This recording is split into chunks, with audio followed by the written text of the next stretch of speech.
Our reading today is by Julian Soto. In this community, we hold hope close. We don't always know what comes next, but that cannot dissuade us. We don't always know just what to do, but that will not mean that we are lost in the wilderness. We rely on the certainty beneath the foundation of our values and ethics. We are the people who return to love like the North Star, and to the truth that we are greater together than we are alone. Our hope does not live in some glimmer of an indistinct future. Rather, we know the way to the world of which we dream, and by covenant and the movement forward of one right action and the next, we know that one day we will arrive at home. Amen.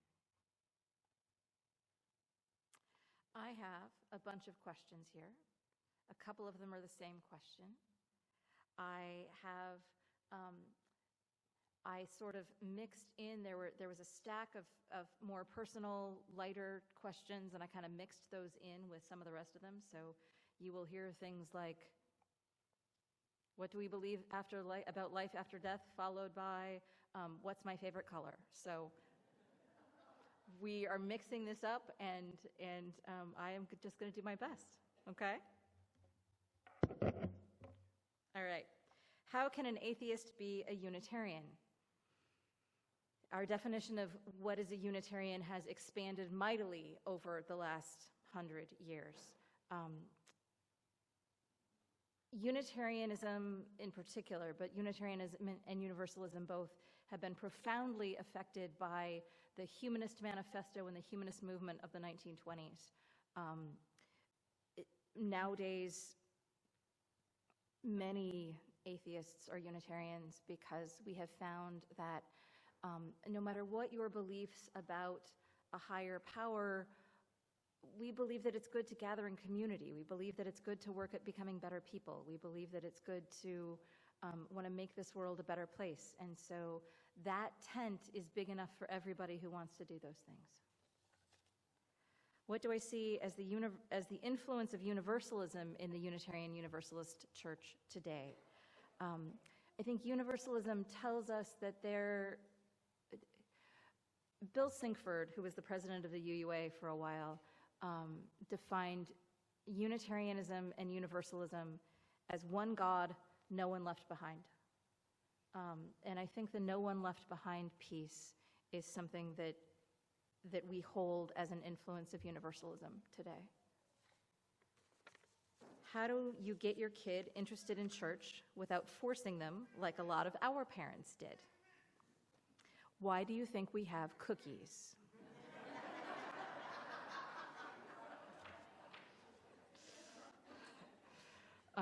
That is literally, seriously, one part of that.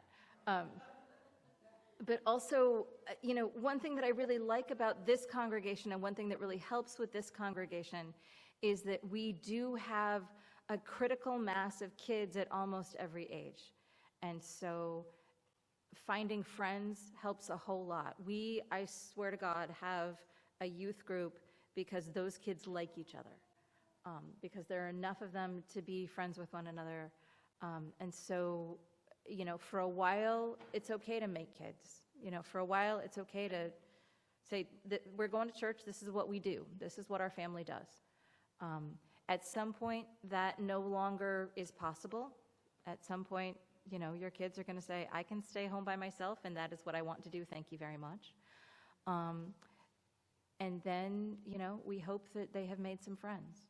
We hope that they have gotten involved in some activities that we do here. We hope that maybe you have another family in your kids' class that you go out to lunch with, or you go play at the playground after school with, or after church with sometimes. You get your kid interested in church in the same way you catch more flies with honey than with vinegar. So go with all the honey it takes. What advice would I give parents with young children? Parent the kids you have. If I say one thing today that you hear, that is what I will say. Parent the kids you have.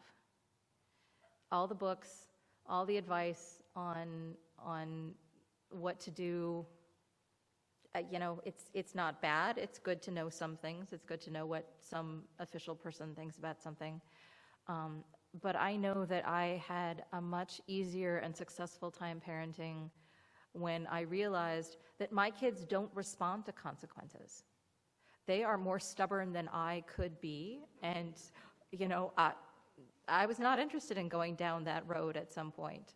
And so I had to parent the kids I had, and that would be my advice.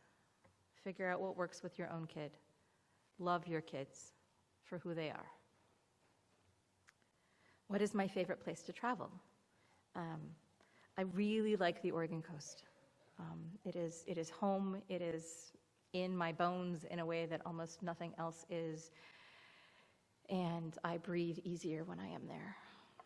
I like Yachats. I like Long Beach. I like Cannon Beach. I like Oceanside.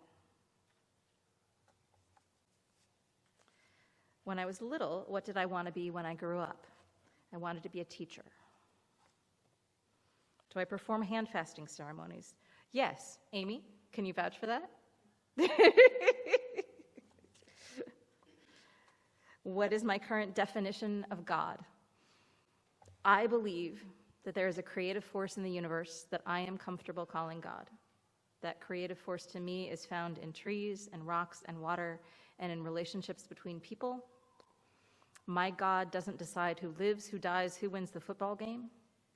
My God is big enough to lean into and know that I am not alone in the world. That's me. Do I support the revolution? If I do, is it a political one or a spiritual one? I am a moderate person in a lot of ways. I think that I support a revolution of kindness and compassion and hope and inclusion. I want to live in a better world than this. I think it may take a revolution to get there. I am not going to be part of a violent revolution, and yet I think we need a different system sometimes. What does the intersection of Unitarian Universalist and other churches and religions and similar look like? Do other churches or mosques or Zen temples, etc., know about Unitarian Universalism? What do they think about us? Is there communication, etc.? We are a tiny denomination. We are so little that there are a whole lot of people out there who have never heard of us. And yet, there are cities and areas that have a Unitarian Universalist congregation and a synagogue and a mosque and a Zen temple, and they work, and they work together and do justice work together and do feeding the hungry together. It depends on the locality and who is there and who are the worship leaders, and honestly, it depends. We are going to do really well with the liberal ends of most other religions, and we are probably not going to do as well with the very conservative ends of other religions, because very conservative groups don't tend to like us a whole lot, but we try and work together. What holds Unitarian Universalist churches together when there are no common beliefs or practices? I think we have a lot of common practices. I think that, we have a lot of rituals that you would recognize from one Unitarian church to another. They may look a little different, but most of us light a chalice. Most of us have some kind of water ceremony and some kind of flower ceremony. And I do think we have common beliefs. I think that our common beliefs are not creedal, and our common beliefs are more values-based than specificities of religious doctrine-based. But I think we have a lot that holds us together. One of my teachers in seminary, David Bumbaugh, said that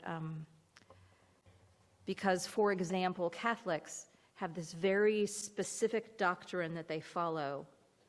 People in Catholic churches can be much more diverse.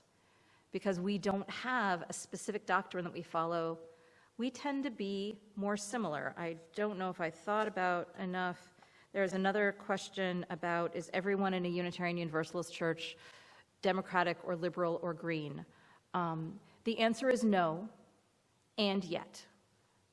The truth is that a lot of because we don't have doctrine in common, we have a lot of values in common, and particularly these days, though probably people have been saying particularly these days for the last 100 years or so,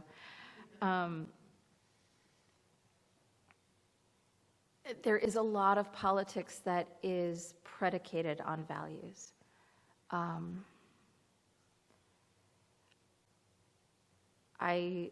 On one hand, I don't necessarily care how you feel about the intricacies of tax codes. I care a lot if you are trying to make queer people feel incredibly unwelcome and hated. I care a lot if you think that people who have come up from a Central American country that is torn apart by war, trying to make a better life for their family, if all you can say about them is that they are illegal. I don't think human beings are illegal. And so there's a lot these days, and probably all days, of values that we really do hold in common that mean that our folks tend to be more politically liberal and progressive. What about heaven and hell?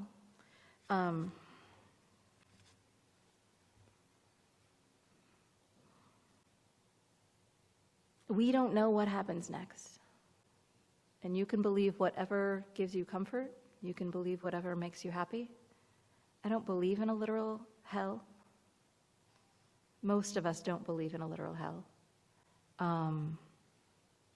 I truly don't know that I believe in heaven either. I am content with being at peace and having this be the end. I wonder sometimes, my 2-year-old was so utterly convinced in a way that was really convincing about reincarnation that I don't know if she knows something that I didn't know. She would say things like, when you die, you go under the ground and then you go up in the sky and then you come back again. And when I die, Mommy, when I die and come back, can I still use my same high chair? This was not stuff we were talking about at my house, so I don't know where she got that. It's kind of interesting. I do not know. I do not know. What do I think or feel happens to humans after death? Yeah. And what are Unitarian Universalist beliefs about life after death? I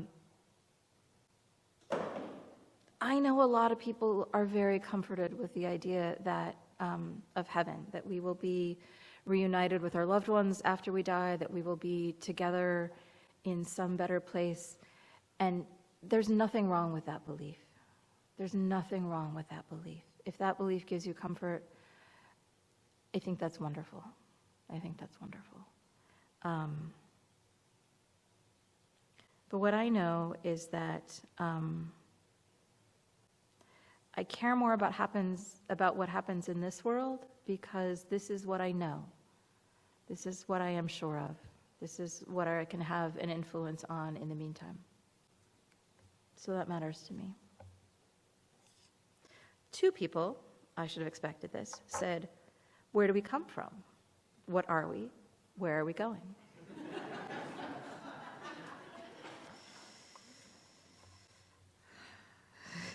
To which I want to respond with, we come from the fire, putting in the fire, turn the world around. We come from a complex system that is moving from disorder to order, in the words of David Bumbaugh. We are humans, glorious and messy and imperfect and beloved anyway. We are going, well, that decides on us, doesn't it? That depends on us. What does it mean that Christ died to save us from our sins? in traditional Christian beliefs, Jesus' death on the cross redeemed humanity. In traditional Christian belief, we were so imperfect and so messy that God kind of couldn't stand the sight of us, and sent his son to die for our sins. And with that belief, we were redeemed. That is not my theology. That theology works depending on what you do with it. If you can take that theology and say that because I am redeemed, I want other people to be redeemed. I want other people to live good lives. I want other people to go to heaven. And so I'm going to work to make a better world so that people see that, then that's wonderful. There have been a whole lot of people who do really good work because of their faith, because their faith matters to them and inspires them to do good things. How do I keep a positive outlook with all the division going on in our country?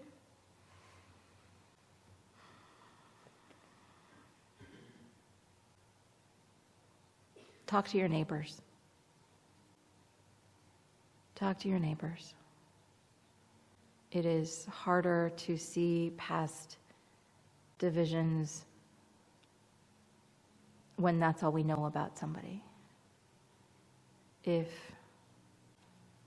we can bond over, my next door neighbor during COVID moved to Texas where he felt more politically represented. I didn't like his politics, but he was a great neighbor. We talked about a tree out there, and he brought a chainsaw over, and I said, "Thanks, I don't have a chainsaw." And he said, "No, but you have a me, and I have a chainsaw." That helps. That helps. How do we better meet the needs of the trans community? Let people tell you who they are. Believe them. Let people tell you who they are and believe them. It goes beyond that. We need a world that is safer for people to be themselves politically and socially.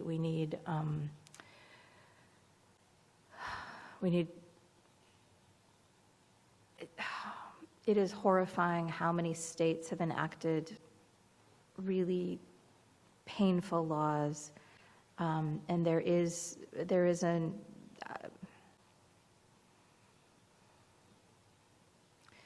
a movement to get trans folks and trans families out of states that are really unaffirming and bring them to places that are safer. If anyone is interested in that, talk to me and we can talk about that. That is something that Unitarian Universalists are doing,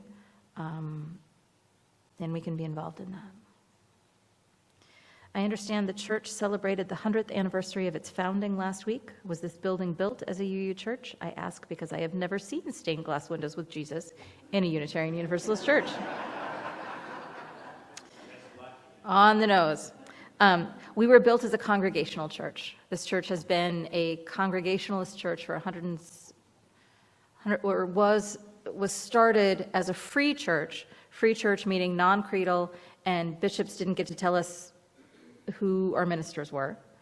And we were started 180 years ago, and then as a congregational society 175 years ago.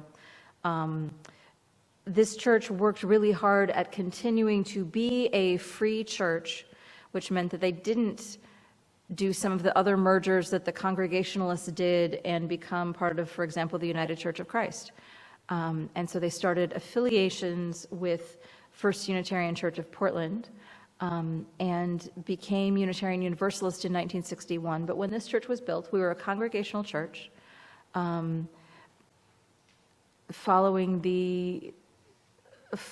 the path of Jesus. following the path of Jesus and the fatherhood of God. Why are there 2 UU congregations in Oregon City? They aren't, the web is wrong. There is just one Unitarian Universalist congregation in Oregon City. How long does it take to write a sermon? Do I refer to a book of pre-written sermons? Don't laugh. Somebody really wants to know this. I don't refer to a book of pre-written sermons. I do read sermons that other people have written, certainly. And occasionally, I will tell you that after 9 years in this place, I will go back and take part of a sermon that I preached 5 years ago and put it into a sermon that I am doing now. But ordinarily, the rule of thumb is that it takes an hour per minute of preaching, which would mean it would take about 20 hours to write a sermon. It doesn't take that long to write a sermon. It sometimes takes that long to do all of the research for and the coming up with the order of service and deciding what hymns we're going to use and choosing readings. And really then it's, I would say, I probably average 10 to 12 hours of working on a service or a sermon a week. Yeah. Which is why occasionally I do a question box sermon, because last week was a lot and I didn't have it in me to write a sermon this week. And I knew that when I was writing when I was making up the, what's happening what week. Why is it so hard to choose a career? Because life shifts, because we are not the same people, and and the world doesn't have the same needs that it did when I was a kid. We still need teachers, yes. And interestingly enough, I did a career assessment when I was in high school, and it came up actress and minister. And I didn't think I could be a minister because I was a girl. But it is hard to choose a career because things shift and change and are different. And I think you will be happier if you go into life not thinking that, I need to decide what I want to do for the next 40 years and it's not going to change. Most people have a lot of different jobs.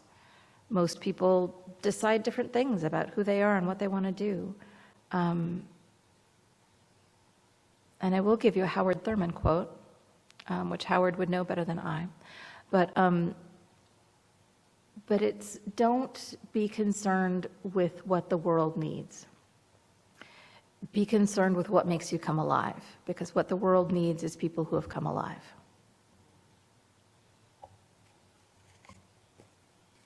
What is my favorite color? Cobalt blue, but also like anything really deep and rich and jewel tony. I love like deep burgundy reds and bright orange and emerald green. What is my favorite poem? My favorite poet is probably Mary Oliver. My second favorite poet is probably Naomi Shihab Nye. My favorite poem is, I thank you, God, for this amazing day, for the leaping greenly spirits of trees and the true blue dream of sky, for everything which is natural, which is infinite, which is yes, by E.E. Cummings.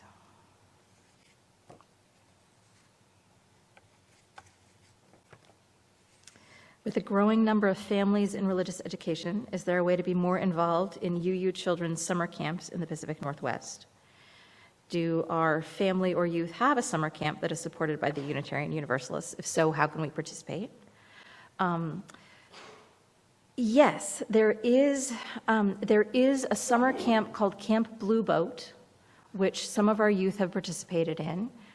It's a camp mostly for, I think, high schoolers, though it might be middle schoolers too. And that's just a specifically youth-oriented camp.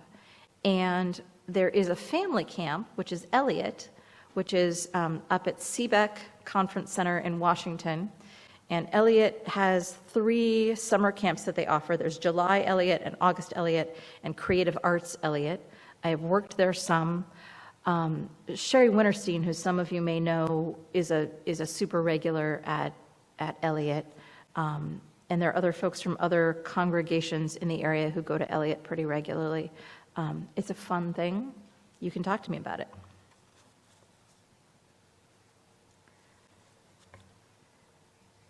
Recently, Reverend Marcia was infected with COVID. That same week, the pews designated for folks wanting to be cautious and wear masks was eliminated. This action seems counterintuitive. After having been sick, does Reverend Marcia think that the safe section of pews should be restored? I don't quite know how that happened. I don't know that it was a conscious thing. I think there was just some the signs got taken down and it sort of happened. What I can tell you is that we were getting really, really crowded in these 3 sections. We had a lot of folks here. My hunch is that if we were going to do that again, we might move the COVID safer section up to the balcony.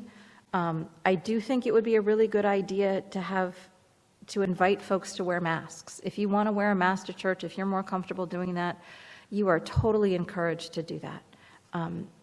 We are, yes, 1 in every 19 people in this area had COVID at some point in the last, 2 months. It's rampant right now. We should talk about this, and thank you for this question. Why is the church painted pink? I don't know the actual history of that. What I know is that what I think I know from Scott Silver is that it was painted bright pink sometime in the 1950s, and that was part of it being on the historic register, was that it was a pink church, and that they have, over the last 50 years, toned down that pink shade. This is like something like salmon something, so it's a little less bright pink. I don't know why the decision was made in the first place. I really don't. What are your cats' names, and what is your favorite thing about them? My cats are Flora and Liam. I have had them for 8 years. They are old cats now, very old cats. They were 6 and 6.5 when I got them. Flora is Liam's mother. They were feral originally, and Flora was a teenage mom at 6 months old when Liam was born. They each have 2 teeth left because poor prenatal nutrition. And they are the snuggliest, snuggiest, fluffiest cats. I will show you pictures if you ask me later.